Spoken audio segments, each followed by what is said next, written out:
नमस्ते बच्चे, बैठ जाइए। और आप लोग सबने खाना खा लिया? बहुत अच्छी बात है। सभी बच्चे आ गए हैं?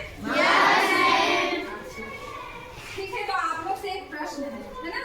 बताइए कि अभी वर्तमान समय में शिक्षा का मंदिर किसे माना गया है? विद्यालय को। विद्यालय को? अच्छा, विद्यालय क्या है? शिक्षा का मंदिर है। तो इस शिक्षा के मंदिर में कौन पढ़ने आते हैं? बच्चे। पढ़ने आते हैं? आप सभी बच्चे हैं ना? तो इसमें बच्चे में क्या बालक और बालिका दोनों पढ़ने आते हैं, है ना? तो जब बालक 21 साल का और बालिका 18 साल की हो जाती है तो माता पिता क्या करते हैं? शादी करवा देते हैं, है ना? तो आज हम लोग एक लड़की के बारे में पढ़ेंगे जिसका नाम है सविता, है ना? उसका भी शादी का उम्र हो गया, तो उसके माता पिता क्या चाह रहे हैं? उसकी शादी कराने, और उसकी शादी सेट हो गई। तो एक केस स्टडी में हम सविता के विवाह के बारे में पढ़ेंगे, ठीक है? हाथ खड़ा कीजिए। मनीषा, ठीक है। सभी बच्चे आप लोग क्या करेंगे? आप लोग ध्यान से सुनिएगा, है ना? और फिर इसी से हम लोग आपसे क्वेश्चन पूछेंगे। Case study. सविता आज बहुत खुश है। दरअसल उसकी शादी पास के गांव में रहने वाले रवि से हो रही है, जो एक इंजीनियर है। घर के चारों तरफ शोर शराबे का माहौल है। शाम को बड़े धूमधाम के साथ रवि एवं उनके परिवार वालों ने बारात लगाई। बारातियों ने खूब आतिशबाजी की और फिर खाना खाया। इसके बाद शादी की रस्मों की बारी थी। सविता के भाई सुनील ने रवि के पिता से शादी के रस्मों को शुरू करने की बात की। यह सुनते ही रवि के पिता भड़क गए। उन्होंने कहा कि जब तक घर वालों एक नई मोटरसाइकिल नहीं देते तब तक वो रस्म शुरू नहीं होने देंगे। दूल्हा रवि ने भी अपने पिता के बात पर अपनी सहमति जताते हुए हाथ में हाँ मिलाई। दुल्हन पक्ष के बहुत समझाने पर भी रवि और उसके पिता नहीं माने और मोटरसाइकिल के मांग पर अड़े रहे। सविता यह सब देख रही थी। उसके उपरांत उसने चिल्लाकर कहा कि जो लड़का इतना लालची है और हमारी मजबूरी नहीं समझता है, मुझे उससे शादी नहीं करनी है। आप लोगों ने पहले ही तिलक के समय ढेर सारे नगद रुपए, जेवर और घर का सामान ले लिया है। पिताजी, आप बारात वापस भेज दीजिए। इतना सब सुनकर रवि और उसके पिता का गुस्सा 7वें आसमान पर हो गया और लड़की पक्ष वालों के लाख समझाने एवं मनाने के बावजूद वे बारात वापस लेकर चले गए। सविता बहुत दुखी होते हुए भी खुश थी कि आज वह बहुत बड़ी मुसीबत में पड़ने से बच गई, वरना उसकी पूरी जिंदगी दहेज के लिए नरक हो जाती। धन्यवाद मनीषा। अभी जो मनीषा पढ़ी केस स्टडी, उसी का एक यहाँ ड्राइंग बना हुआ है। हम लोग देख रहे हैं कि एक तरफ वर पक्ष वाले हैं और एक तरफ कन्या पक्ष वाले हैं। लड़के का जो इंजीनियर है उसका पिता और माँ है, यहाँ माता है यहाँ पर है, और जो दहेज की मांग कर रहे हैं। ढेर सारा नगद, रुपया, पैसा, सामान उपहार के नाम पर मांग रहे हैं, लेकिन मांग रहे हैं दहेज। और इन लोग गरीब है, नहीं सक रहे हैं। लड़की भी देखिए, यहाँ पिताजी पैसे गिरा करके और जो बन पा रहा है दे रहे हैं और मना रहे हैं घर पक्ष वालों को। इन लोग खड़े हुए हैं। देखिए आगे फिर क्या होता है। धन्यवाद। तो आप लोगों ने केस स्टडी पढ़ लिया? सब कोई समझ गए क्या है? तो चर्चा हेतु यहाँ कुछ प्रश्न दिए गए हैं, है ना? तो हम आप लोग से प्रश्न पूछते हैं, आप लोग उसका जवाब दीजिएगा, ठीक है। जिनको भी आएगा प्रश्न का उत्तर वो हाथ खड़ा करेंगे। रवि के पिता किस चीज की मांग कर रहे हैं? वाह, वेरी गुड, सबको पता है। पल्लवी कुमारी, चलिए बताइए। मोटरसाइकिल की मांग कर रहे थे। हाँ, बन गए, बिल्कुल सही है ना। रवि के पिता नई मोटरसाइकिल की डिमांड कर रहे थे, है ना, लड़की वाले, ठीक है। क्या रवि और उसके पिता का व्यवहार सही था? निखिल बताइए। गलत है ना, क्यों गलत था?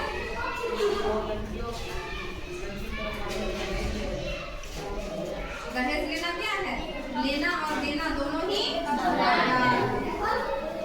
अब एक क्वेश्चन और है, एक क्वेश्चन लड़कियों से पूछा जाता है ना। आप सविता की जगह होते तो इस परिस्थिति में क्या करते? मनीषा, अगर हम सविता की जगह होते तो विवाह नहीं करते और बारात वापस लौटा देते और सविता की मां रहती। बहुत अच्छी बात है। लड़कियों का भ्रूण हत्या हो जाता है, घरेलू हिंसा भी होती है और लड़कियों के परिवार पर वित्तीय बोझ होता है। लड़की का मानसिक, शारीरिक और भावनात्मक शोषण होता है। हाँ, लड़की लोग का दहेज के कारण बहुत शोषण होता है ना। उन्हें मानसिक रूप से टॉर्चर किया जाता है, शारीरिक रूप से प्रताड़ित किया जाता है ना, और तरह तरह की उन्हें उलाहने दी जाती है और उनके साथ बहुत ही बुरा व्यवहार होता है ना।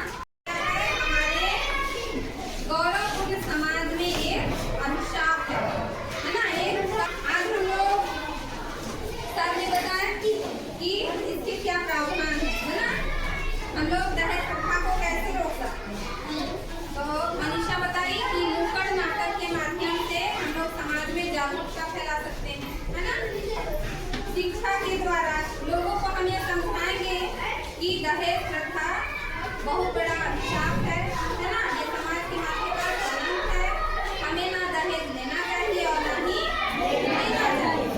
और अगर फिर भी कोई दहेज लेता है, देता है ना, या किसी प्रकार का सहयोग करता है दहेज लेने देने में, तो उसके लिए भी सरकार की ओर से प्रावधान है।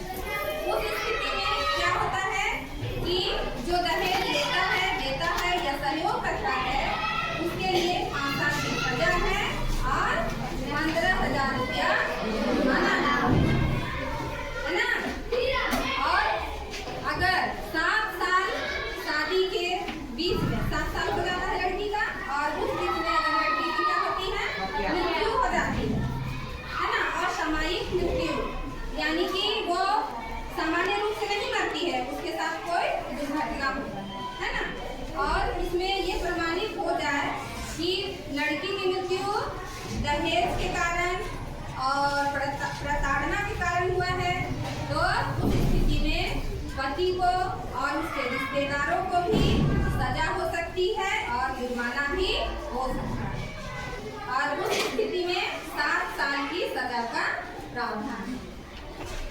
अगले क्लास में हम लोग और विस्तार पूर्वक पढ़ेंगे, समय हो गया है, तो अगले क्लास में हम लोग दहेज प्रथा को और अच्छी तरह से पढ़ेंगे और सरकार के द्वारा किए गए सभी प्रयासों को अच्छी तरह से जानेंगे। और एक बात और है कि आप लोगों का प्रश्न पेटी बना हुआ है ना। अगर आप लोगों के मन में किसी तरह का प्रश्न है जो आप अपने माता पिता से नहीं बोल सकते, हम शिक्षकों से नहीं बोल सकते, तो उस स्थिति में उस प्रश्न को आप लोग प्रश्न पेटी में लिखकर डाल सकते हैं।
6, 7, 8 इनकी जिम्मेदारी है कार्यक्रम को संचालित करना, बच्चों को इकट्ठा करना उस दिन को और इसके बारे में बताना, जागरूक करना। नहीं, वर्ग 6 में है कौन?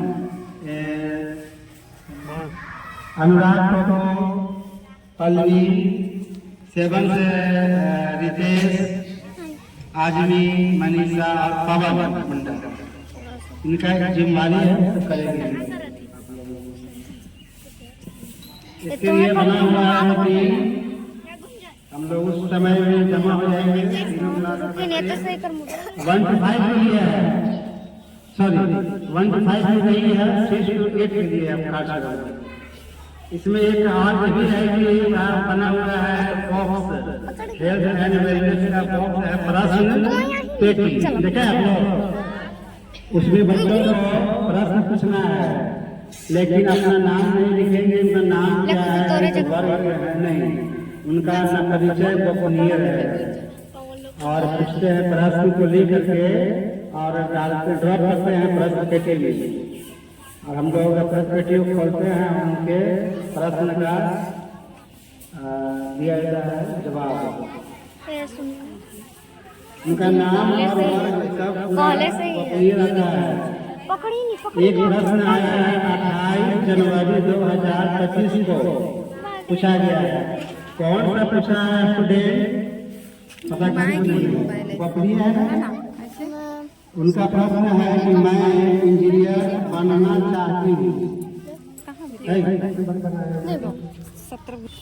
मैं इंजीनियर बनना चाहती हूँ, पर मेरे घर वाले बोलते हैं कि तुम 10 से 12वीं तक ही पढ़ सकती हो, उससे आगे तुम नहीं पढ़ सकती हो, नहीं पढ़ोगी और इंजीनियर नहीं बनोगी। नहीं, घर वालों का यह सोच बहुत गलत है। आगे बढ़ने के लिए, पढ़ने के लिए गरीबी कोई बाधा है?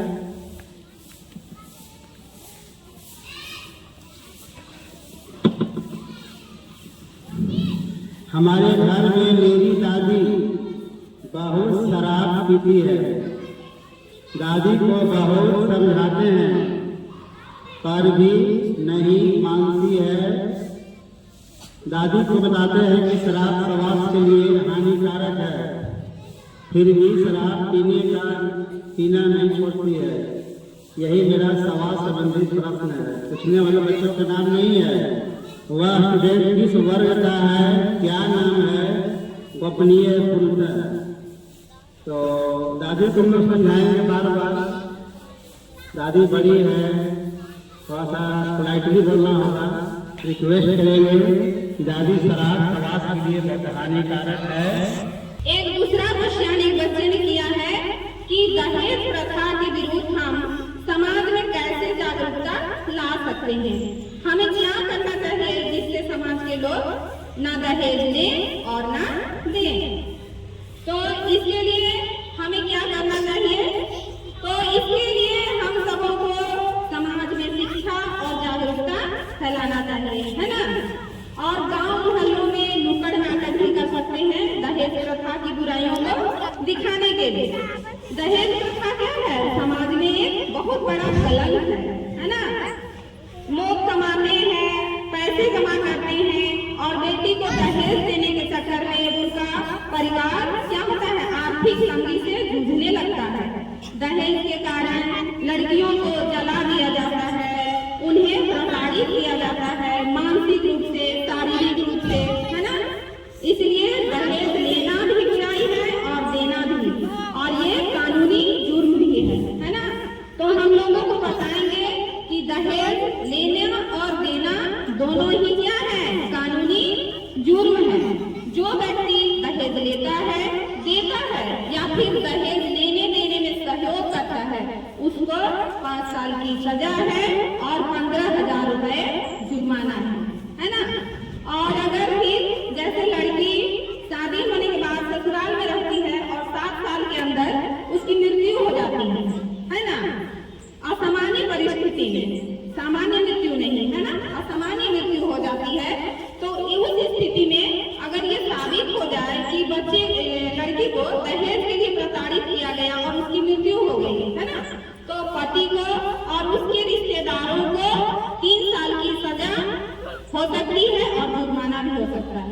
तो हम लोग दहेज के कारण जो दुष्प्रभाव होते हैं वो सब लोगों को बताएंगे, है ना, समझाएंगे लोगों को, है ना, और ये रूढ़िवादी विचारधारा को बदलने का कोशिश करेंगे। ठीक है, और आप लोग इसी तरह प्रश्न